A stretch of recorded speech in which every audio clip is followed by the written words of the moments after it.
Hi hello friends, welcome back to my channel. ಎಲ್ಲರೂ ಹೇಗಿದ್ದೀರಾ? Super ಆಗಿದ್ದೀರಾ ಅಂತ ತಿಳ್ಕೊತೀನಿ. ನಾನು ಕೂಡ ಸೂಪರ್ ಆಗಿದ್ದೀನಿ. ಗೃಹಲಕ್ಷ್ಮಿ ಯೋಜನೆಯ 11ನೇ ಕಂತಿನ ಹಣದ ಬಗ್ಗೆ ಇವತ್ತಿನ ಮಾಹಿತಿ ಅಂತಲೇ ಹೇಳ್ಬೋದು. ಹೌದು ಫ್ರೆಂಡ್ಸ್, 11ನೇ ಕಂತಿನ ಹಣ ಬಿಡುಗಡೆ ಮಾಡೋದಕ್ಕೆ ಒಂದು ಬಹುದೊಡ್ಡ ಬದಲಾವಣೆಯನ್ನು ಮಾಡಲಾಗಿದೆ ಅಂತಲೇ ಹೇಳ್ಬೋದು. ಆ ಒಂದು ಬದಲಾವಣೆ ಯಾವುದು, ಸೊ ಏನು ಅಪ್ಡೇಟನ್ನು ಕೊಟ್ಟಿದ್ದಾರೆ ಲಕ್ಷ್ಮೀ ಹೆಬ್ಬಾಳ್ಕರ್ ಅನ್ನೋದನ್ನು ಈ ಒಂದು ವಿಡಿಯೋದಲ್ಲಿ ತಿಳಿಸ್ಕೊಡ್ತೀನಿ. ಜೊತೆಗೆ ನಿಮಗಿನ್ನೂ ಕೂಡ 9 ಹಾಗೆಯೇ 10ನೇ ಕಂತಿನ ಹಣ ಬಂದಿಲ್ಲ ಅಂತ ಅಂದರೆ ನಿಮಗೂ ಕೂಡ ಭರ್ಜರಿಯಾದಂತಹ ಒಂದು ಗುಡ್ ನ್ಯೂಸನ್ನು ನೀಡಿದ್ದಾರೆ ಮಹಿಳಾ ಹಾಗೂ ಮಕ್ಕಳ ಅಭಿವೃದ್ಧಿ ಕಲ್ಯಾಣ ಇಲಾಖೆ ಸಚಿವೆಯಾಗಿರುವಂತಹ ಲಕ್ಷ್ಮೀ ಹೆಬ್ಬಾಳ್ಕರ್ ಅವರು ಅಂತಲೇ ತಿಳಿಸ್ಬೋದು.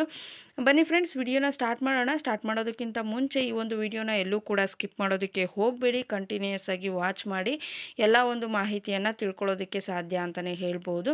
ಜೊತೆಗೆ ಈ ಒಂದು ಮಾಹಿತಿಯನ್ನು ಆದಷ್ಟು ಶೇರ್ ಕೂಡ ಮಾಡಿ ಅಂತ ಹೇಳೋದಕ್ಕೆ ಇಷ್ಟಪಡ್ತೀನಿ. ಬನ್ನಿ ಫ್ರೆಂಡ್ಸ್, ವಿಡಿಯೋನ ಸ್ಟಾರ್ಟ್ ಮಾಡೋಣ. ಸ್ಟಾರ್ಟ್ ಮಾಡೋದಕ್ಕಿಂತ ಮುಂಚೆ ನೀವೇನಾದರೂ ಹೊಸದಾಗಿ ನಮ್ಮ ಚಾನಲ್ನ ನೋಡ್ತಾ ಇದ್ದರೆ ಸೊ ಪ್ಲೀಸ್ ಬೇಗ ಸಬ್ಸ್ಕ್ರೈಬ್ ಮಾಡ್ಕೊಳ್ಳಿ. ಜೊತೆಗೆ ಪಕ್ಕದಲ್ಲಿ ಕಾಣ್ತಿರುವಂಥ ಒಂದು ಬೆಲ್ ಐಕನ್ನ ಕ್ಲಿಕ್ ಮಾಡಿ ದೆನ್ ಆಲ್ ಅನ್ನೋ ಆಪ್ಷನ್ ಮೇಲೆ ಕ್ಲಿಕ್ ಮಾಡಿದ್ರೆ ನಾನು ಹಾಕೋ ಪ್ರತಿಯೊಂದು ಹೊಸ ವಿಡಿಯೋದು ನೋಟಿಫಿಕೇಷನ್ ಎಲ್ರಿಗಿಂತ ಮೊದಲು ನಿಮಗೆ ರೀಚ್ ಆಗುತ್ತೆ. ಸೊ ಎಲ್ರಿಗಿಂತ ಮೊದಲು ವಿಡಿಯೋನ ನೀವೇ ನೋಡ್ಬೋದು. ಒಂದು ವೇಳೆ ಏನಾದರೂ ಫೇಸ್ಬುಕ್ ಪೇಜಲ್ಲಿ ವಿಸಿಟ್ ಮಾಡಿದರೆ ಸೊ ಅಲ್ಲೂ ಕೂಡ ಫಾಲೋ ಮಾಡಿ, ಲೈಕ್ ಮಾಡಿ, ಕಮೆಂಟ್ ಮಾಡಿ, ಶೇರ್ ಮಾಡಿ, ಜೊತೆಗೆ ಸಪೋರ್ಟ್ ಮಾಡಿ ಅಂತ ಹೇಳೋದಕ್ಕೆ ಇಷ್ಟಪಡ್ತೀನಿ.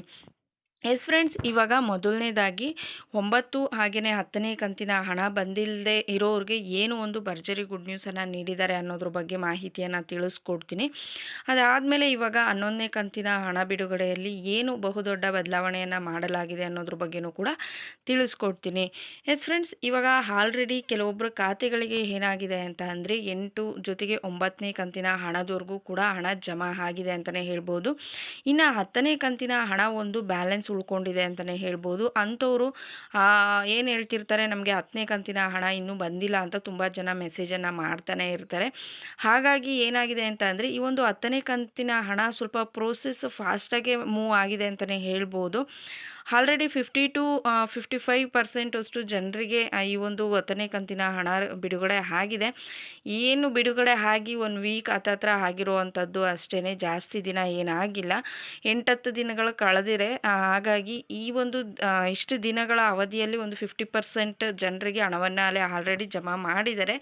ಇನ್ನು ಉಳಿದಿರುವಂತಹ ಒಂದು ಫಲಾನುಭವಿಗಳಿಗೆ ಈ ತಿಂಗಳ ಕೊನೆ ವಾರದ ಒಳಗೆ ಎಲ್ಲರ ಖಾತೆಗೂ ಕೂಡ ಹಣವನ್ನು ಜಮಾ ಮಾಡ್ತೀವಿ ಅನ್ನೋ ಮಾಹಿತಿಯನ್ನು ಲಕ್ಷ್ಮೀ ಹೆಬ್ಬಾಳ್ಕರ್ ಅವರು ತಿಳಿಸಿದ್ದಾರೆ ಅಂತಲೇ ಹೇಳ್ಬೋದು.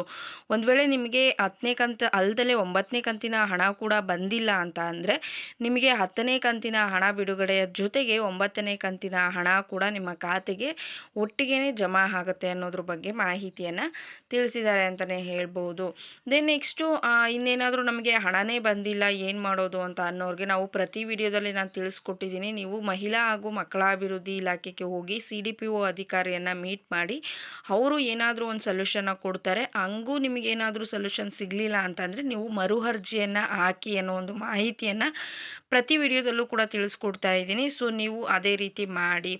ದೆನ್ ನೆಕ್ಸ್ಟು ನಾವು ಇವಾಗ 11ನೇ ಕಂತಿನ ಹಣದ ಬಗ್ಗೆ ಏನು ಒಂದು ಬಹುದೊಡ್ಡ ಬದಲಾವಣೆಯನ್ನು ಮಾಡಿದ್ದಾರೆ ಅಂತ ನೋಡೋಣ ಬನ್ನಿ. ಇವಾಗ ಏನು 10ನೇ ಕಂತಿನ ಹಣವನ್ನು ಬಿಡುಗಡೆ ಮಾಡಿ ಸ್ವಲ್ಪ ದಿನ ಮಾತ್ರ ಆಗಿದೆ. ಇನ್ನೂ ಕೂಡ 40 to 50% ಜನರಿಗೆ ಈ ಒಂದು ಹಣ ಜಮಾ ಆಗಬೇಕಾಗಿದೆ. ಹಾಗಾಗಿ ಈ ಒಂದು ಗೃಹಲಕ್ಷ್ಮಿ ಯೋಜನೆಯ 11ನೇ ಕಂತಿನ ಹಣವನ್ನು ನಾವು ಮೇ ತಿಂಗಳಲ್ಲಿ ಬಿಡುಗಡೆ ಮಾಡೋದಕ್ಕೆ ಸಾಧ್ಯ ಆಗೋದಿಲ್ಲ. ತುಂಬಾ ಪ್ರಾಬ್ಲಮ್ಸ್ ಇದೆ, ಅದನ್ನೆಲ್ಲ ಸಾಲ್ವ್ ಮಾಡಬೇಕಾಗಿದೆ ನಾವು. ಆ ಒಂದು ಪ್ರಾಬ್ಲಮ್ಸ್ ಎಲ್ಲ ಸಾಲ್ವ್ ಆದಮೇಲೆ ಈ ಒಂದು 11ನೇ ಕಂತಿನ ಹಣವನ್ನು ಬಿಡುಗಡೆ ಮಾಡೋದ್ರ ಬಗ್ಗೆ ನಾವು ಕರೆಕ್ಟಾಗಿ ಡೇಟನ್ನು ಫಿಕ್ಸ್ ಮಾಡಿ ಅನೌನ್ಸನ್ನು ಮಾಡ್ತೀವಿ. ಅಂದಾಜಾಗಿ ಹೇಳ್ಬೋದಾದರೆ ನಿಮಗೆ ನೆಕ್ಸ್ಟ್ ತಿಂಗಳು ಅಂತ ಅಂದರೆ ಜೂನ್ ತಿಂಗಳಲ್ಲಿ 10ನೇ ತಾರೀಕಿನ ಒಳಗಡೆ ಈ ಒಂದು ಗೃಹಲಕ್ಷ್ಮಿ ಯೋಜನೆಯ 11ನೇ ಕಂತಿನ ಹಣವನ್ನು ಬಿಡುಗಡೆ ಮಾಡೋದು ಸಾಧ್ಯ ಆಗುತ್ತೆ ಅಂತ ಹೇಳಿದ್ದಾರೆ ಲಕ್ಷ್ಮೀ ಹೆಬ್ಬಾಳ್ಕರ್ ಅವರು. ಇದೇ ತಿಂಗಳ 15ರ ನಂತರ ಬಿಡುಗಡೆ ಮಾಡ್ತಾರೆ ಅಂತ ಮಾಹಿತಿಯನ್ನು ಕೊಟ್ಟಿದ್ದರು. ಬಟ್ ಕೆಲವೊಂದು ತೊಂದರೆಗಳು ಇರೋದರಿಂದ ಅದನ್ನೆಲ್ಲ ನಾವು ಸಾಲ್ವ್ ಮಾಡಬೇಕಾಗಿದೆ.